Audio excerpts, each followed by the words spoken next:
someone's appointment. I spent one entire week with heavy recommendation to get one person's appointment. He has an experience of 30 years in the industry. I have an experience of 1 year in the industry, but I was sharing the dice with him. That is what entrepreneurship can do for you. It is painful. People will reject you day in, day out. People will not want to talk to you. People will say you suck and your idea sucks. People will say you'll never survive, but you will, and you will share the stage with them. That is as far as I can tell you about entrepreneurship. And as I said, it always starts with a sad note, but always ends on a high note. Because when I started, my company was like my child. Okay, so I had a co-founder, and we started this company around a year ago, more than a year actually, and we did projects in Sweden and US and etc. So why are mothers actually? I call them the best entrepreneurs because they have no experience how to raise a child. They take mentorship from their mothers and maybe some other relatives, and they raise their child, and the outcome of the child depends on how much effort that mother puts in him. Okay, him or her, whatever it is. So if suppose take a company as an example, if I put much effort in it, it will come out as good as I want. Okay, the same way the mother puts an effort in raising her child, and the outcome of what he becomes or whatever she becomes, it is because of the effort and the hard work put in and the sleepless night put in by the mother and the father. Okay, so that's why I actually idolize them rather than idolizing someone else who I like never met or something. Okay, so the second thing is talent and skill. Okay, so first thing is we have to, like, all of us have to work very, very hard. Talent is natural, but skill is developed by hours and hours of hard work. Okay, you have to polish your skill as much as you can. Okay, the next thing is having a plan. Okay, so how many of you have, say, plan A and plan B? Like, say, if I don't become this, I'll become that, or if I can't do this, I'll do that. Plan A and plan B. Even no one? How many of you have at least have plan A? Okay, great. Okay, so wherever I go to give seminars and all, people usually have 2 or maybe three plans: plan A, plan B, and plan C. So what my opinion is, whenever you have a plan B, it diverts you from plan A, and you'll never be able to achieve that plan A which you have had. Okay, so having a plan and believing in your own plan, in yourself, is very, very important. Okay, and then you need to give up something to achieve that plan, that goal. Okay, so it is about what you are willing to give up to achieve that dream. I am willing to give up anything.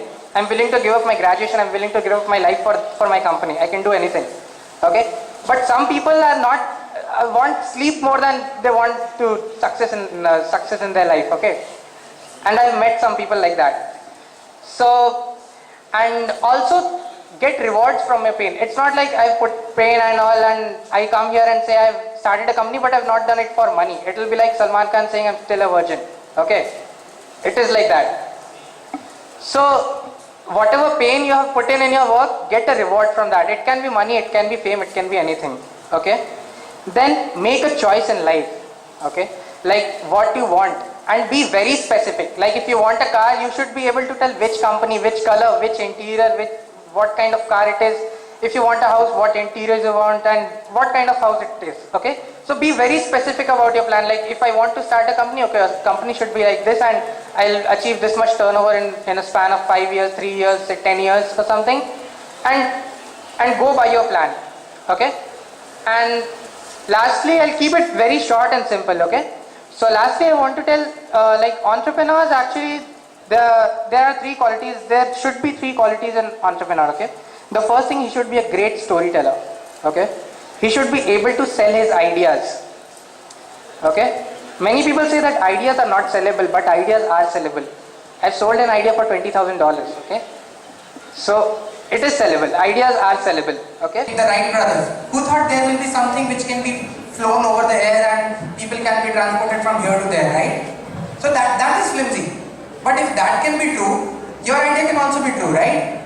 So I have this gentleman who is my investor, okay, and he has this idea of starting an online store of something only for the women goods, and he also bought a domain, made a website called nari.com, N-A-R-I, okay, N-A-R-I, nari.com. But he didn't launch it in 2001 because back then there was nothing for like online transactions or something. If he had that gut and he had that maturity to start it over back then, I think it would have been bigger than Flipkart or something, right? Because Flipkart launched in something 2004?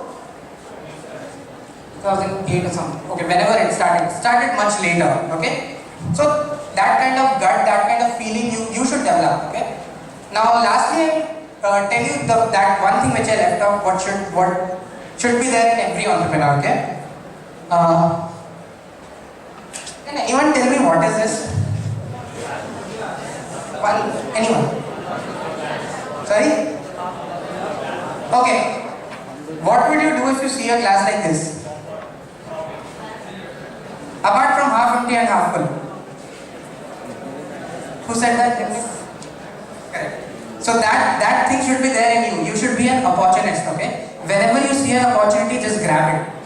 Okay? Don't let it go. Whenever you see an opportunity and you see that I can grow in that opportunity, please grab it.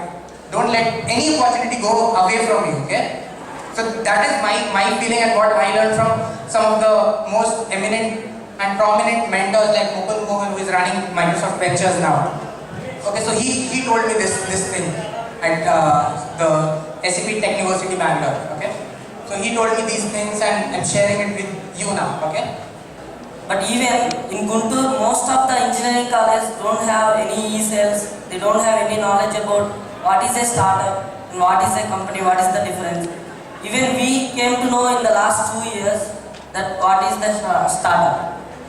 But other cities are far apart from us.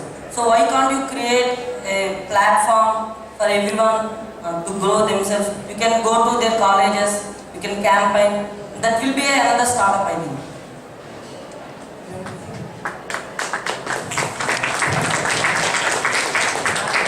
Okay, thank you Raja for such a wonderful suggestion. But there is already something called Entrepreneurship Cell of IIT Kharagpur, right?